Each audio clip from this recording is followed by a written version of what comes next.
going to show you quickly how to sew up the optional wrist strap. You can put the wrist strap through the zipper pull itself if your zipper pull is big enough to do that, or you can use either of the two methods to install your D-ring. The first thing that you're going to do is fold your wrist strap piece in half, which is an interfaced piece that is 14 inches long. That's how long I like. You might like a different length. I like 14 inches. 14 inches long. And you do 4 times the inner diameter of your lobster clasp. So mine is 3/4 of an inch, so mine's 3 inches. I guess it's 14 inches wide, 3 inches long, but you can do it either way. It depends on your fabric, however you want to do it.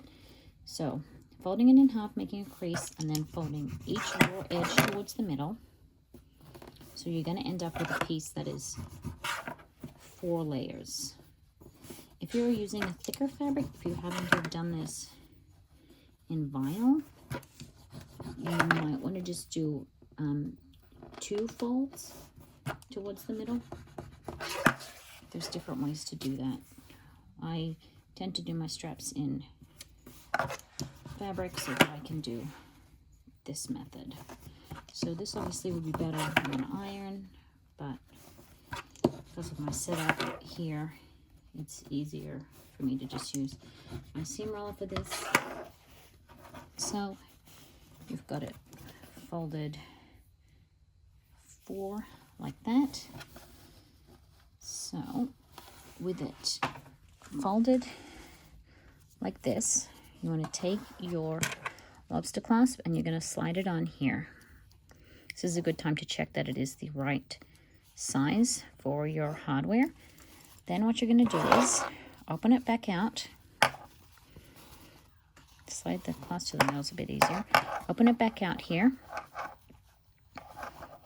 And the short raw edges, you're going to line those up. And you're going to sew those together. 1/4 of an inch seam allowance.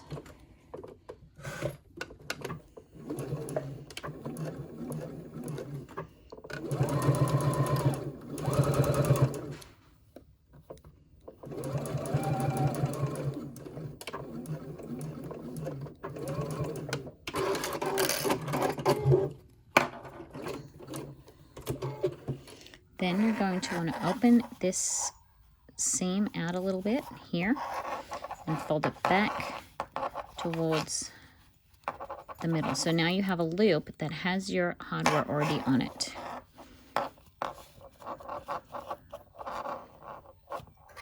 And then I like to clip on either side of that to begin with.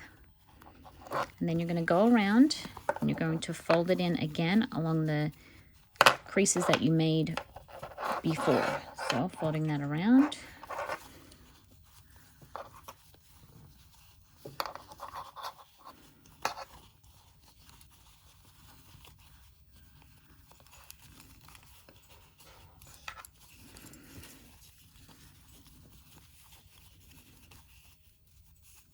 So the raw edges are hidden in the middle there.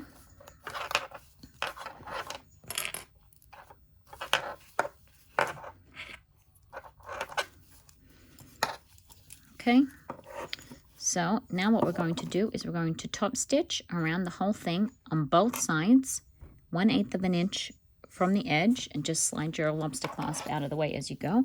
I like to start my stitches near where my seam is, because I will put the seam near the lobster clasp, and that just makes it just a little neater. So I'm using a longer stitch length for top stitching. Slide this a little closer here.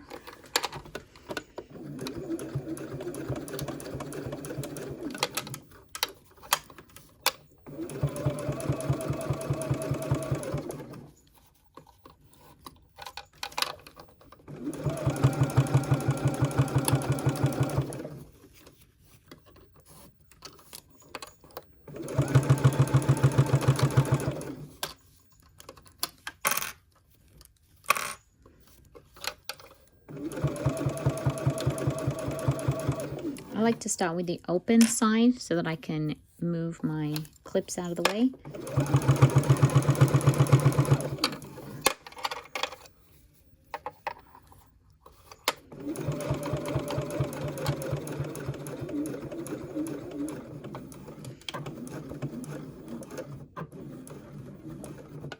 stitching. I like to keep my tails long because then I will tie them off and thread them back through. And then same thing on the other side.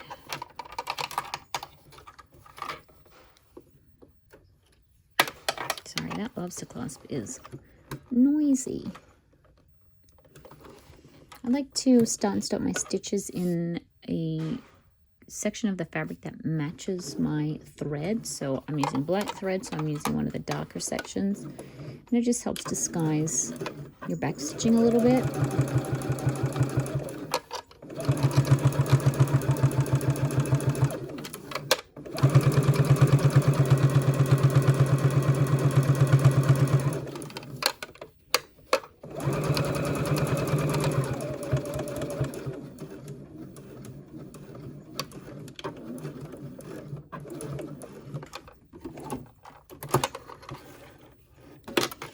Okay, now you have this done.